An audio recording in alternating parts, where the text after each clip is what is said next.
So part 1లో చూసారు కదా, batter అంతా రెడీ అయిపోయింది. టాపింగ్స్ కూడా చూపించాను కదా. సో ఇప్పుడు టాపింగ్స్ కూడా పైన వేసేద్దాం. సో మైదాతోనే వేయాలి, లేకుంటే కిందకి వెళ్ళిపోతాయి. క్యాష్యూస్ ఇంకా చాకో చిప్స్ అయితే బయట సూపర్ మార్ట్స్లో మీకు అవైలబుల్గా ఉన్నాయి, ఆన్లైన్లో కూడా.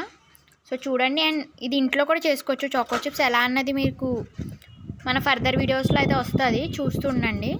సో మన టాపింగ్స్ అన్నీ పైన వేసేద్దాం మంచిగా. సో వేసాం కదా. వేసాక నెక్స్ట్ టిప్ ఏంటంటే కేక్ని ఇలా కింద ట్యాప్ చేయాలి. ఇలా ట్యాప్ చేయడం వల్ల దాంట్లో ఓపెనింగ్ అంటే ఏమైనా ఎయిర్ ఏమైనా ఉన్నా పోయి మీకు కేక్ అనేది పర్ఫెక్ట్గా వస్తుంది. ఇలా 2-3 టైమ్స్ ట్యాప్ చేస్తే సరిపోద్ది. అండ్ అక్కడ కుక్కర్ పెట్టాము ప్రీ హీట్ కోసం, చూద్దాం. సో ఈ బ్యాటర్ని ఏం చేయాలంటే ప్రీ హీట్ చేసుకున్న కుక్కర్లో పెట్టేద్దాం. ఒక 15 మినిట్స్ సిమ్లో వదిలేద్దాం. ఒక 15 మినిట్స్ వదిలేద్దాం పైన క్యాప్ పెట్టేసి. సో 15 మినిట్స్ తర్వాత చూడండి ఎలా ఉందో. ఇప్పుడు ఒక టూత్పిక్ గుచ్చి చూద్దాం. సో దానికి ఏమన్నా ఏం తగలకుండా వస్తే ఏమి కుక్ అయిపోయినట్టే గైస్, చూద్దాం.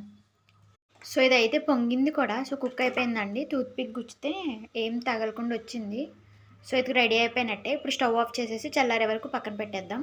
చూసారా ఎంత బాగా ఫ్లఫీగా ఉందో. చాక్లెట్ కేక్, చాకో చిప్స్ అన్నీ పైన బాగా కనిపిస్తుంది కదా. తర్వాత కట్ చేసాక పీసెస్ ఎలా ఉందో చూపిస్తా. సో కేక్ అయితే చల్లారిపోయింది. సో పక్కనంతా ఇలా నైఫ్తో స్క్రాచ్ చేసుకోవాలి, ఈజీగా వస్తుంది అప్పుడు. ఇప్పుడు ఏం చేయాలంటే ఒక ప్లేట్లోకి తిప్పుకుందాం. సో మన చాక్లెట్ కేక్ అయితే రెడీ అయిపోయింది ఫ్రెండ్స్. చూసారా ఎంత ఫ్లఫీగా సాఫ్ట్గా బయట బేకరీ స్టైల్లో వచ్చింది. ఒకసారి కట్ చేసి చూపిస్తే మీకు లోపల పీస్ ఎలా ఉంది ఏంటన్నది. Chocolate cake.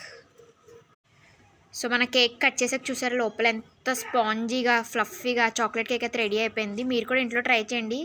కేక్ అంటే బేకరీకి వెళ్ళాల్సిన పని లేదు, మన ఇంట్లో కూడా చేసుకోవచ్చు. చూసారా బేకరీ స్టైల్ చాక్లెట్ కేక్ ఇంట్లోనే, చాలా ఈజీ.